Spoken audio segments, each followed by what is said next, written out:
तेज तर्रार news channel को subscribe करें और बेल आइकन भी जरूर दबाएं, जिससे दिल्ली से जुड़ी तमाम खबरों की नोटिफिकेशन सबसे पहले आप तक पहुंचे। नमस्कार, मैं हूं पायल गुडियाल और स्वागत है आपका हमारे खास प्रोग्राम में। हाल ही में नीरज चोपड़ा ने देश को स्वर्ण पदक दिलाया, जिससे देश ही नहीं विदेशों में भी खूब डंका बजा। देश में कई खिलाड़ी ऐसे हैं जो बहुत मेहनत करके इस मुकाम तक पहुंचते हैं और देश का नाम रोशन करते हैं। लेकिन क्या आप जानते हैं, कुछ खिलाड़ी ऐसे भी हैं जो मेहनत तो करते हैं लेकिन उनके हुनर का डंका नहीं बज पाता। रीज़न? छोटा सा सवाल सिर्फ मेरा यही है कि आखिर क्या वो रीज़न होता है जिस वजह से बहुत से खिलाड़ी देश से निकलना चाहते हैं, नाम रोशन करना चाहते हैं, लेकिन वो नहीं कर पाते।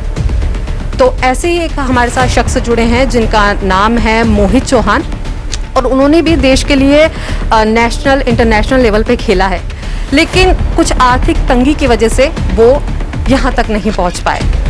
तो उनसे आज हम बात करेंगे और जानेंगे कि किन परेशानियों को उनको सामना करना पड़ा और क्या है इसके पीछे की कहानी जो वो चाहकर भी आगे नहीं बढ़ पाए। मैम, मेरा नाम मोहित है और मैं दिल्ली से स्टेट नेशनल लेवल पे मैं पदक दिला चुका हूँ।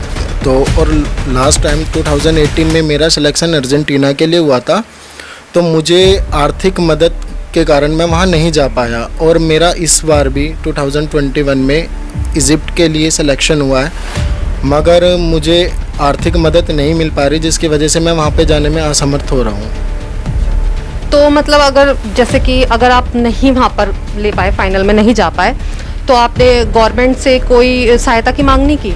मैंने अपने यहाँ के काउंसलर से भी बात करी थी, एमएलए से भी बात हुई थी, एमपी से भी बात हुई थी, और यहाँ तक कि हमारे जो लास्ट टाइम के इस्पात मंत्री थे, मैं उनके पास भी गया था, लेकिन मेरी वहाँ तक कोई उन्होंने सुनी भी नहीं मेरी, और मदद के नाम पर लास्ट में बोल दिया था कि हो जाएगा हो जाएगा। और जिस दिन लास्ट डेट थी ना, उस दिन मुझे मना कर दिया था कि सॉरी नहीं हो पाएगा।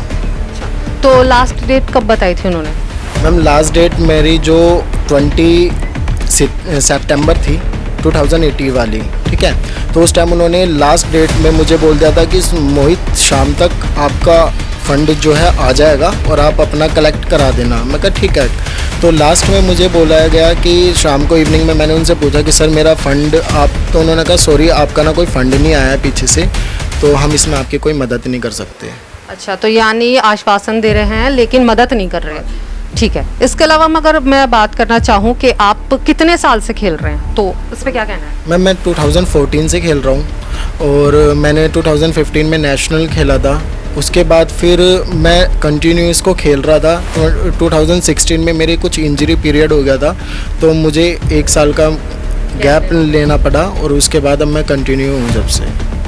जैसा कि मोहित ने बताया कि उसने बहुत मेहनत की यहाँ तक पहुँचने के लिए, लेकिन उसके बावजूद भी मुकाम हासिल नहीं कर पाए। कितना संघर्ष सहना पड़ा मोहित को और उनकी फैमिली को, इसी के लिए बात करते हैं उनकी मम्मी से और जानते हैं कि मोहित कितने सालों से ये मेहनत कर रहा है और कैसे वो अपने परिवार को भी देख रहा है और कैसे वो अपना खेल भी खेल रहा है। बस ये मैम, ये अपने शुरू से अपना ये करता पापा का, वो कहता है कि मैं अपने पापा का सपना पूरा करूं, लेकिन सपना पूरा नहीं हो पा रहा उनका। तो इसी वजह से बस ये है कि इसमें हमारा रुक रहा सब चीज़। मतलब बहुत आर्थिक तंगी से जूझने के बाद मोहित फिर भी हिम्मत नहीं हार रहे हैं और उसके बाद भी कंटिन्यू लगे हुए हैं कि कैसे भी करके मुझे कुछ फंड मिल जाए सरकार से और मैं इस मुकाम को हासिल करूं, मैं किक बॉक्सिंग खेलूं और अपने घर वालों का नाम रोशन करूं। हालांकि उनकी मम्मी का भी यही कहना है कि उसने बहुत मेहनत की है, तो हम भी चाहते हैं कि मोहित आगे बढ़े और घर का ही नहीं, हमारा ही नहीं, पूरे देश का नाम रोशन करे। और बिल्कुल आप परेशान मत होइए आंटी जी। ट्विटर पे कह लो, इंस्टा पे कह लो, सोशल मीडिया पर तमाम लोग जो हैं मदद की गुहार लगाते हैं। इसी को लेकर मोहित ने भी गुहार लगाई। मोहित ने भी कई गवर्नमेंट के कई लोगों को टैग किया ताकि जो उनको फीस भरनी है वो वहाँ से थोड़ी सी मदद मिल सके। तो इस पर वहाँ से क्या रिएक्शन आया ये भी जानते हैं मोहित से। मैम मैंने अपने यहाँ के जो काउंसलर थे, एमएलए थे, जहाँ तक मैं जा सकता था मैं उनके पास गया और उन्होंने मुझे बोला कि ठीक है हम आपकी मदद करेंगे।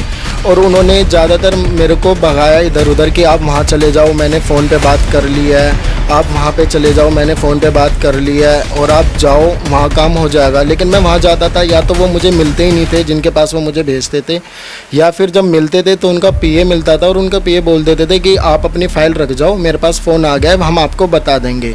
और जब मैं उसी के रिस्पॉन्स के लिए उनके पास जाता था काउंसलर की, सर वहाँ से कुछ आया क्या मेरा रिस्पॉन्स, तो वो कहते थे आएगा तो हम आपको बता देंगे। ले देकर, यानी यही कह सकते हैं कि हम गवर्नमेंट की तरफ से भी वादे किए जा रहे हैं। तो फिलहाल अब हमारी यही मतलब कह सकते हैं एक उम्मीद है कि हम आप तक मोहित की बातें रखें और आप मोहित की मदद करें, हमारा ये कहना है।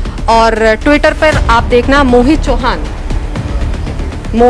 मोहित नाम से इनकी आईडी है ट्विटर पे। कोशिश करिएगा कि मोहित की मदद करें, हम भी मदद करेंगे, आप भी मदद करिए। इसी तरह हमारे साथ जुड़े रहिए और देखते रहिए तेज तर्रार। अगर आपको हमारी ये वीडियो पसंद आई हो तो इसे लाइक एंड शेयर करना ना भूलें, साथ ही हमारे चैनल को जरूर सब्सक्राइब करें। इसके साथ ही बेल आइकन भी जरूर दबाएं जिससे दिल्ली से जुड़ी तमाम खबरों की नोटिफिकेशन सबसे पहले आप तक पहुंचे।